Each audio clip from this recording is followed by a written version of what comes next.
1, 2, 3. Tag me in podcast. Thanks for listening. Myself, And also Anton. Yeah, that was smooth. Smooth That was operator. smooth. I like that. Just trying to hack my life. Innit? Yeah, trying to get them hacks in. I know today we're looking at sort of life hacks, daily hacks, things that we do on a day-to-day and that people do that really help to keep the transition of the day-to-day as smooth as possible. Right. And the thing is, the last couple of months, I've seen so many of these coming about. Like so many are being like thrown around. And some of them I've just thought, I'm not doing that. But there are ones where I've just been like, you know what? I'm going to try that. I'm going to try that for 30 days. I'm going to see how it is. I'm going to see how it affects my life if it does. And then we're going to go from there. Yeah. So like off the bat, one that I'll be honest, I tried it. Maybe it's not for me. Maybe I'm just being, I don't know. Cold showers. Have you done, bro? You're not on it. You're not on it. This was back in Bristol. Like, I was like, you know what? Let's do this thing, man. It was like, just do it for like, I think it was like a week or so. And the kind of mindset or the framing behind it is that if you do cold showers, it creates this militant kind of attitude. It helps with muscle soreness if you're in the gym. It also kind of combats this, they call it like the squeamish thing. So when people want to achieve things or do things, the reason why we procrastinate is because we start thinking about the consequences or how boring the task might be. And then we kind of pull it off. And that's the emotional side. Whereas if you get into the habit of jumping into the shower, having to clean your body in cold ass water, you're kind of combating or really just going head to head with that squeamish thing. And what that does is that it builds this ability where when things are uncomfortable, you dive straight in. Cold showers in the morning is not the one. It's uncomfortable. It's cold. Do you know what I mean? So you having that attitude and you started your morning off on a high of, you know what, I've done it. Nothing else can really, not that it can't be worse, but it can sort of match this in terms of the effort that has to go in. And it creates that mindset of you just go in, head in for tasks. And I'm like, that's actually a very fair point. Did I enjoy it? I did not. I'm not even going to front. Like, cold showers for me was just like, I don't know, man. Not about it. It's just, but I definitely sort of see the value in it. And I was watching this video on YouTube. I forgot the guy's name, Matt does something. And he sort of says he did it for 30 days and how it kind of helped him with that squeamish aspect of you just get things done. Yeah. You're like, you know what can be worse than a cold shower? And it just builds that tolerance of just dealing with things. That's one that I see a lot of people do. It's quite big in the sports world where, you know, the kind of ice baths. They hit the gym and they just go in. That's all about muscle soreness. Oh, it's just muscle soreness. But it's also the habit of just getting in. Yeah. Like, just like, get in. Priming. It primes you for the day. So it gets your body ready. I've literally from probably February, I've been trying to do cold showers, and I use the word cold, and I use the word trying as well. Loosely, it's literally to prime you, and exactly what Ola was saying. It's kind of getting you into this mental place of I can overcome any challenges that's going to be thrown my way throughout the whole day. Because stepping into a cold shower on a cold day is probably not someone's idea of fun, but the way that it kind of gets your body just woken up, you're like, all right, cool, I'm ready for the day. You've primed yourself for the day. So the way I do it, and I did it for probably consistently for the past week, and there's been moments throughout the whole 9 months period that I've been on, off. Start really hot, bring it down, bring the temperature down, get it cold, and you're like, so about the breathing. Yeah. Do a bit of breathing with it, and you know, the moment you come out of the shower, you're like, yo, let's get this day. You feel refreshed. You're like, yeah, that's one thing I did notice was that although it was short-lived, as soon as I came out, it was like, I'm ready. I'm good. Like, look, listen, I've been hit with the hardest hit. Let's go. You move a lot more as well. Yeah. Because you're cold. You're like, yeah, let's go. Get the body moving, get the blood rushing, and, you know, the day's yours. The day's to be seized. A lot more efficient as well. Warm showers, I'm in there. 10 there's nothing wrong minutes. with a warm I'm shower. like, Cold showers, no more than 2-3 minutes. Yeah. I'm like, nope, clean, let's go, boom. And you touched on another one actually, that I think, and I know you went to an experience for it, which was that kind of like deep level breathing. Breath work. Wim Hof. Dr. Wim Hof. That's it. Yep. He's kind of like coined this term or this sort of expression, and he's known as the Iceman, and he's got medical kind of like clinical sort of research done on him. He's known to be able to change his internal body temperature through the act of breathing. but also the act of breathing. Obviously, it's something that we have control over, but we don't control it. It just happens. But the moment that you start oxygenating or putting more oxygen into your lungs and removing CO2 or carbon dioxide, the more like you can alleviate stress. You have improvement in terms of focus, clarity. So for me, a daily practice or a life hack for me is spending literally maybe 2 minutes in the morning going. So I'm breathing in more. I'm letting go like small amount, but the more that I breathe in, the more oxygen that's going into my body. You know, the red blood cells are pumping, thriving. Yeah. You feel good. You feel empowered. You're good to go. Okay. So a lot of my hacks are like morning habits or lifestyle changes that I've made just to get me ready for the day, because you wake up in the morning, you're like, here we go again. Yeah, groggy. You know, feeling down. So if we're going to talk about life hacks, the key ones for me is how I start my morning. Yeah. So savers routine. Yeah, I was going to mention that. It makes sense because I was listening to this pod and it sort of mentioned, I think it was the guy who did the savers, and he was like, it's about starting in the morning, getting off to that right start. So you know how people say breakfast is the most important meal. It's not necessarily a hack, but you'd be surprised as how many people don't actually eat breakfast. Yeah, kind of we can function without. Yeah, you can function without, but having that kind of good start, and it goes to breathing, waking up right. Also sort of mindset. So for some people, and it's part of savers, it's that kind of morning meditation. For some it's prayer, but I guess that just time to reflect on oneself, give yourself that moment to, and you can kind of couple it with breathing as well, which is one we've mentioned, where you're breathing and you're just thinking about your day. How are you going to win today? What are you going to achieve for today? Yeah. Just kind of, it's that whole sort of mindset framing. One that I found really helpful that I've recently started doing or been more consistent in doing is having a to-do list. So before I just used to have loads of little pieces of paper, notes were jotted down, I'd lose the paper, start again, then I had a paper to-do list. But now I've got this app literally called To-Do List, and there's a free and a premium version, and it works as a web app as well as an app on your phone, and it literally just, you put kind of what you want to do for the day, for the week, for the month. You can add comments, you can add like website links, you can do subtasks on it. And I've just found it really, really helpful because the way it is on the screen, you see the numbers that you have to do for that day. And it's sort of like, oh, I click on it and I'm like, okay, cool. I really want to tick this box off because I get that little rush from like just seeing it being crossed out and disappearing. I'm like, yeah, I've done it. Wash the dishes? Yeah. Come on. Yeah. Something as simple as that. And what I found is that it's been really helpful in my productivity because I've got a list of things to do. And then I just kind of get things ticked off. And you can track it. Yeah, sends you tracking. It has little reminders. And I coupled that with, and this is another one, a hack that has been very, very helpful. So I use this two in combination. And I've just found that my work rate has genuinely skyrocketed. And it's the pomodoro technique. Pomodoro! Which again, we've mentioned before. And I'm going to mention it again because it's just so powerful. It's little life hacks here. Yeah. Because it's a sort of fairly straightforward 25 minutes of like concentrated hard work dedicated to this one task, and then followed by a 5-minute break. And after 3 pomodoros, so 3 25-minute blocks, you then get a 15-minute break. And I've just found it helpful because it's like coupled with my to-do list, pomodoro, and another mini one. There's also sort of web apps that kind of keep you locked onto say 1 or 2 tabs. So if you do think about strain, you're just focused on this one task. So I just kind of go on my to-do list, look what needs to be done, bang out Pomodoro, just press the button, and I just kind of work through tasks. Yeah. I just get things done, I tick them off, and when I look back at what I've done, I'm like, this is just getting done. It's an interesting thing because someone mentioned it at work.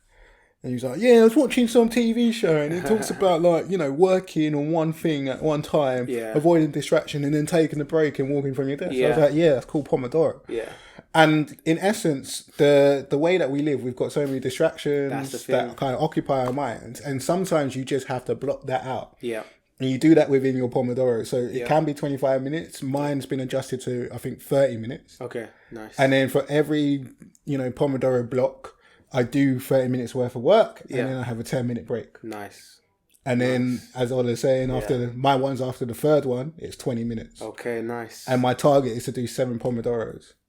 In a day. In that kind of period, yeah. And reflecting that into your to-do list, you do find yourself being a bit more productive because you're isolating yourself from those distractions and you've got that focused energy on a particular task. Yeah. And you could be amazed by how much you can actually achieve. Yeah. In 30 minute focus, no distraction. Yeah. Meaning, if there's a phone call, unfortunately, I might not answer it. Not taking it. Because what I found is, since I started doing it, and there's this saying that you would do a task in as long as it takes you to do it. Or it's just kind of worded in a way. It's like, if you give yourself a month, you would do it in a month. Yeah. If you give yourself a week, it'll get done in a week. And that's kind of what the technique kind of really kind of plays on, in that you give yourself a set amount of time, you will get it done in that set amount of time. It might take longer than 30 minutes, but you have that break. Yeah, you have that option to have the break and then come back to it and just go again. I didn't realize how much I underplayed taking a break. Yeah, that was me. Because when I first started, it was like, I'm eager. The break would come and you have the option to like ignore it. So they ignore the break. I'd work through that 5 minutes, and it might not sound like a lot, but then when the next Pomodoro block kind of comes on, it's like I've done 50 minutes of just straight Pomodoro, 55 if you include the break, and I'm like, actually, you notice the difference. That 5 minutes might not sound like a lot, but it really is helpful, or 10 minutes, or whatever the case is, in just getting you in that kind of mind frame of just relaxing, taking a step back, and then going back on the task. And another hack, I guess, and this is sort of within this sort of space of like time management and Pomodoro productivity, is Toggle. And the way it works is that similar to, well, it's not like Pomodoro, but in that you simply just write down what you're doing whilst you're doing it. So say you're on YouTube for 45 minutes, you just set the timer on, you're just like YouTube or chilling or relaxing. Also tracking. Yeah, so literally after about a week or a month, the idea is to kind of look back at where your time's going and what you've been doing, just to kind of assess where your time goes, really. Because again, you can't manage what you don't measure. And this is just the perfect app to help you do that. So for me, it was like, Ross, man. What's it called? Toggle, Toggl. And for me, it was just like, okay, a bit of time on YouTube. And it was interesting because when I looked through the history, fair enough, majority of it wasn't like motivational stuff or like learning stuff. But then for me, it was like, okay, cool. But what am I actually doing with this? And that was that was where the kind of value for me came from, and being able to challenge myself and say, okay, cool, this stuff is valuable, it's good. I know I'm reading it, but let me actually go and apply it. Yeah. And that's where like the to-do list came in. It was like, okay, I've picked up these techniques and these tips and these learning pieces from the YouTube videos, and I'm going to apply it and use Pomodoro to help me execute and actually get things done. And again, there's a whole flow to it. There's just so much, and I've just seen so much value and productivity come off just the back of these, little hacks that I think will be really helpful to people. Yeah, I think one of the major things that you have to kind of get in your head is knowing what your big vision is, or what you want to achieve, and breaking it down into smaller tasks. Yeah. And, that comes with having a to-do list. So you kind of work out what activities you need to complete. And then also another, I guess, hack for myself that I don't do all the time, but I definitely have to remind myself on it, which is, it's called like an urgency importance matrix. Okay. So you have all your activities and you break it down into what's important and urgent, what's important and not urgent, what's, and so on. And, that's the way to really prioritize your work, because when it comes to workload, we know we've got so much to do, and there's always not enough time, there's so much to do. Classic. But what should we really prioritize ourselves, our time on? And people say always eat the big frog first, or something. Yeah, that's it. Yeah, start with the big one. And that's scary, because I try and avoid it a lot of the time. Yeah, because I know it's going to be a challenge point. But when you know which one is going to be the urgent and the most important, which one's going to actually give you more value, depending if you've got a deadline coming up or you need that piece of information for further work. Yeah. That's the first one that you must tackle. Just handle it. When you got your Pomodoro, you set yourself a 25-minute target to complete it. If it takes longer, you continue through that. But you have breaks, you rest, and you continue. Yeah. And some people have that whole to-do list on pen and paper. Yeah. I used to have a bullet. No. Yeah, it was like a notepad. You ever seen notepads? I'm sure you've had one. Yeah, I've had one. Yeah. And it's just to-do list. Yeah, I used to roll with that. I was like, that's cool. And then I slowly moved on to apps. So my hacks are, I always walk around with a black book. Yeah. A mini black book. And that's my to-do list. But I also reflect that into a digital to-do list. So previously I was using Trello, which is a project management sort of tool, and you can you can organize it in such a way where you can have urgent, important, and so on. You have all your activities, you can drag and drop them into the right column. Just a way to track things. You can also use Google Sheets. You can build up your own spreadsheet. I used to use Evernote just to take notes on the go. It could be on my Mac, could be on my laptop. And then I combine that all into what I call is a platform called Notion. And it's hard to use, but once you get yourself set up, it's all good. But it's just having the black book, which is my day-to-day keeping track. My digital kind of like element to it is me being able to have like a blueprint or something historical that I can go back on. So I can add like due dates. Okay, yeah. I can say, I'm not going to do this today, but I'll do it next week. Yeah. So I get little alerts and I go, okay, here's the alert. And this is another hack. Planning in advance. Yeah. Thinking about, because I tend to, before going to bed now, and it's taken a very long time to make this change. Before going to bed, I got my black book. In fact, it's a blue book today. And I look at what I've achieved and what I've still got outstanding. That's it. And whatever I still got outstanding, a question, do I still need it? If I still need it, it goes into tomorrow's to-do list. So when I wake up in the morning, we touch on it, savers routine, silence, affirmation, visualization, exercise, reading, scribing. That scribing part is me looking at it, going to-do list, which one we're going to do. My morning will start like this. Movement. Life hack. Just move in 20 minutes in the morning. Yeah. Gets that blood going. Yes. Throw that in with a shower. Whew, you should be ready for the day. You're winning. Food is important. Yeah. Fuel. Movement, shower, I read, and then I start my to-do list. The first thing on that tends to be either trading or to look at properties. Yeah. But another hack, which I haven't mastered, I've changed my eating patterns. Okay. That's been a big hack for me. So I've slowly realised that I was overindulging in food. I was eating all across like the times. Like it'd be 11 p.m. I'd be at the fridge going... I'm guilty.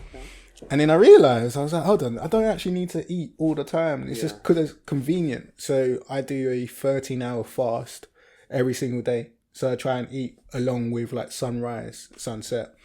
My last meal tends to be around 5 o'clock. My next meal won't be until 8 o'clock, 7 o'clock the next day. Damn.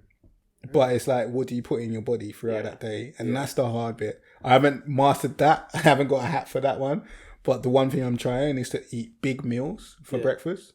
So I'm not eating cereal. I'm eating yesterday's dinner as a meal. And then my last meal of the day tends to be on a smaller portion, or should be. Yeah, it's the king, prince, pauper kind of principle. Yeah, big breakfast, decent sized lunch, and then a small dinner.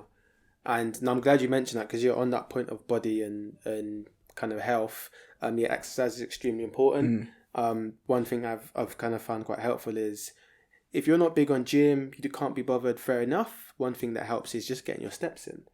Walking, maybe getting off the bus or train 2 stops earlier and just walking the distance.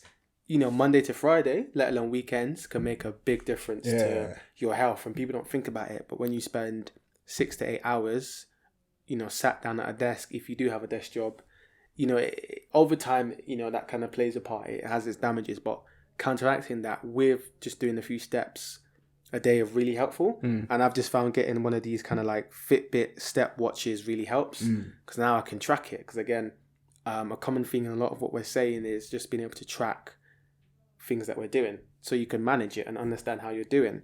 That's very helpful. In terms of the diet thing you mentioned, I've heard quite a few people mention the intermittent fasting where they eat in that sort of window, sunrise to sundown.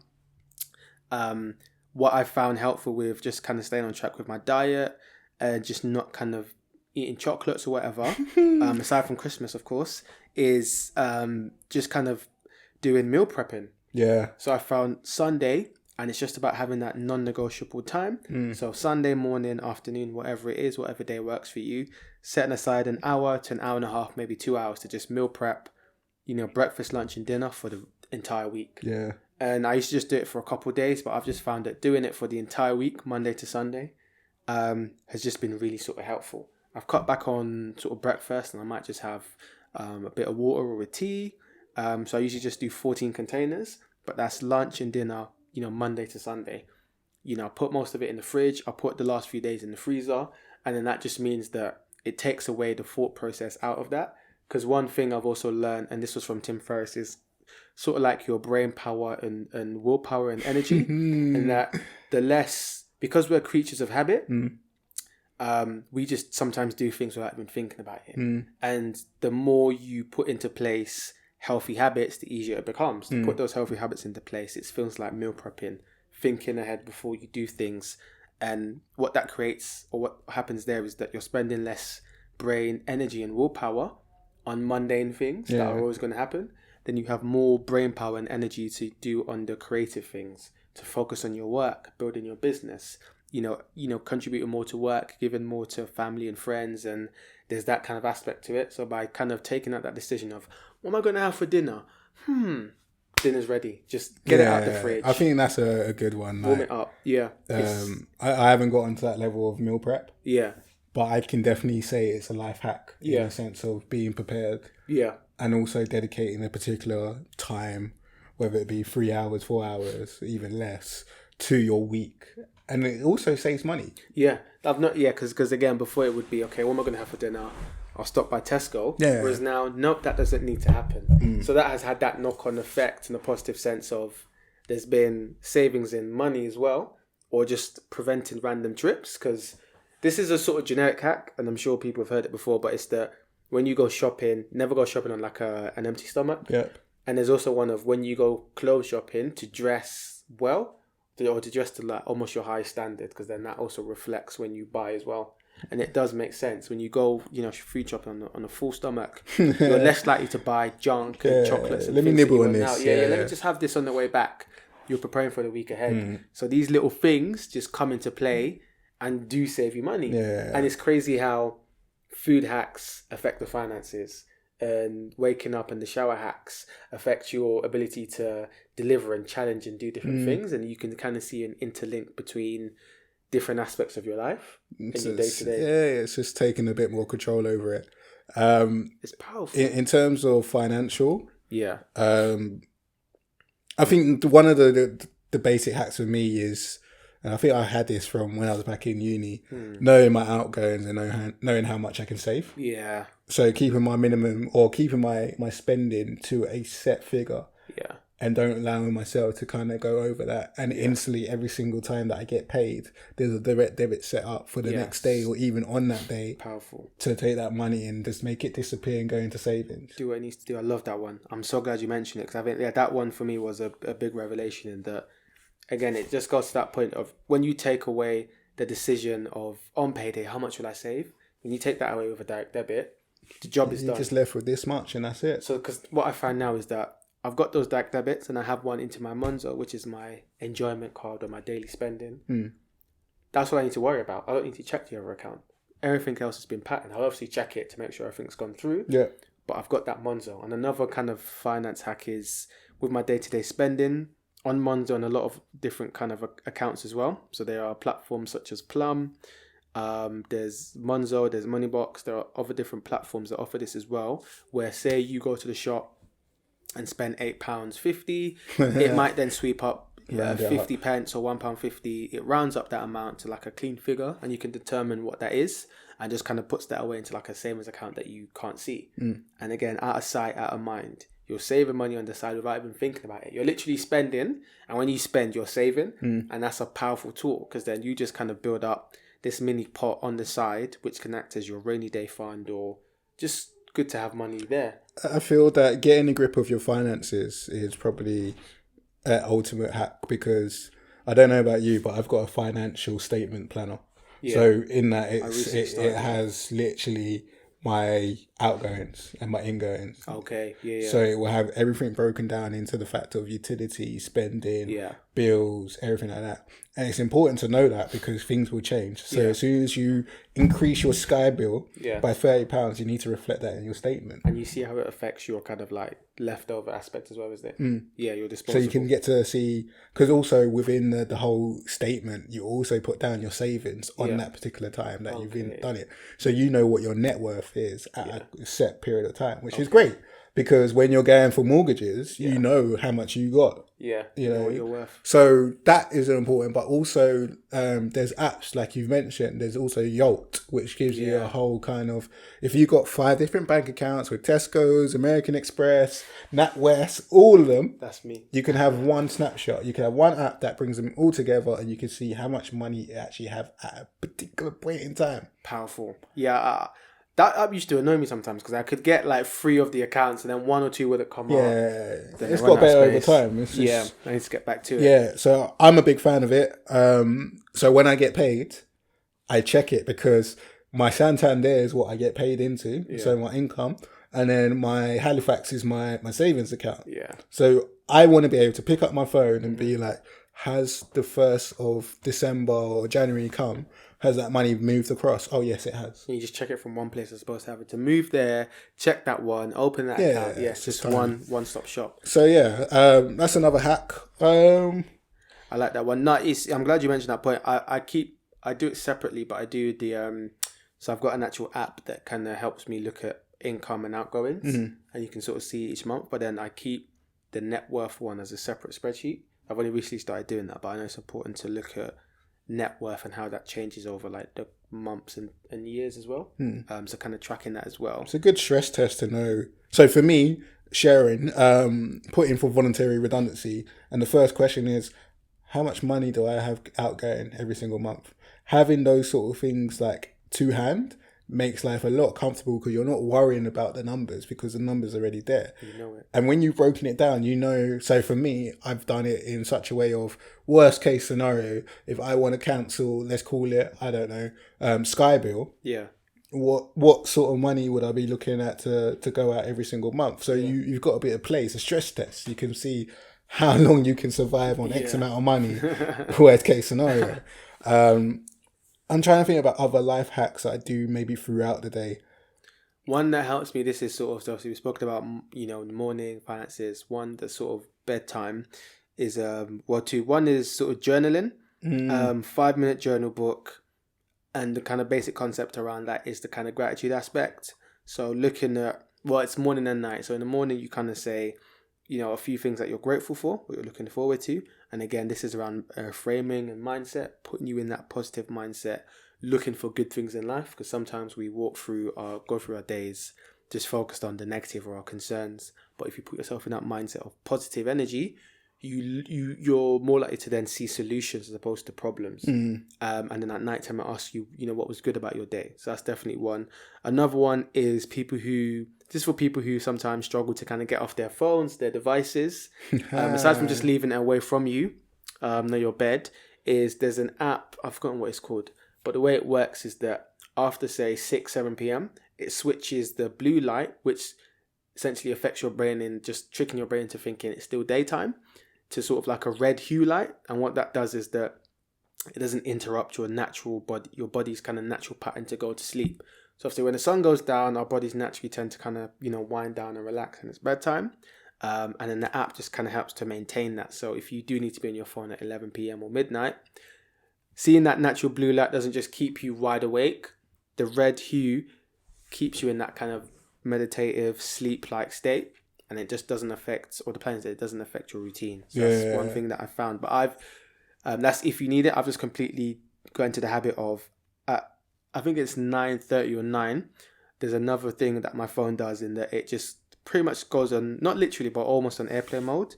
So you can't ordinarily contact me unless you're, say, one of my favorites people, or one of my most commonly contacted people. And again, that's just to set boundaries. But also just prevent me from just touching my phone and just being in that kind of state of the device as well.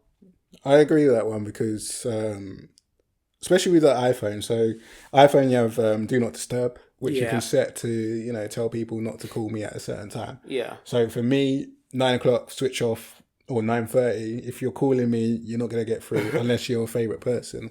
You got screen time as well, which also disables apps. So if you're known to be a person in bed on Instagram at 11 o'clock, scroll. And then the next day that you got work and you're going to work, I don't understand, just couldn't sleep last night. It's probably because you was on the phone at 11 p.m. scrolling until 1 a.m. And then also that Ola was saying about the white light from phones. So you also have, I forgot what they call it. There's a term in night shift. They call it night shift in Apple language. Night shift is where they change the color from the normal bright contrast of a blue light into a more kind of I don't know what the light color is. It's like a dark theme as well. Because my phone doesn't know where it literally just be quite a dark theme. But it's more to do with how your brain operates. Your brain operates on light. So when your eyes see light, it goes into your brain. Your brain thinks it's daytime. Yeah. So that's a complete another hack, because I feel like the quality of sleep that you get once you've kind of moved away from technology, TV, whatever, I felt that throughout. I don't do it, but I know if I'm in bed for 9 and I'm slowly unwinding, if I'm watching, or even if I picked up a book, that's probably the best example. Yeah. If I picked up a book and I'm like, you know what, I'm actually tired. It's 9:30. Well, I'm tired. I haven't looked at my phone. I'm just like, okay, I'm going to sleep. That's when I tend to have the best type of sleeps. And I wake up the next morning with energy. And it's because my body's gone through a full cycle without no confusion of, is it light time? Is it, Yeah. That's a hard one. That's a hard one, but I like that one. On bedtime, or I guess on just sort of self-care, I think, not so much a hack, but I think it's important to also have you time. I don't want to call it a hack, but I guess just being able to carve out time in the same way you would for your diet or exercise or work or meal prepping. You carve out you time that's non-negotiable for yourself, whether that's every week or every couple of weeks, every couple of days, whatever it is, having that time to kind of reflect within yourself. So for me, my one, I keep mine nice and simple. Jacuzzi, sauna, man steam said room. nice and simple. Jacuzzi. Jacuzzi, sauna, steam room. Honestly, I do about 10-15 minutes in sort of each. About 8 to 10 minutes in each section. Bro, honestly, that just the sleep I get after that is gone, absolutely heavenly. And that's just me taking care of me. I think sometimes we can get into that kind of habit of just looking out for everyone else, and there's nothing wrong with that.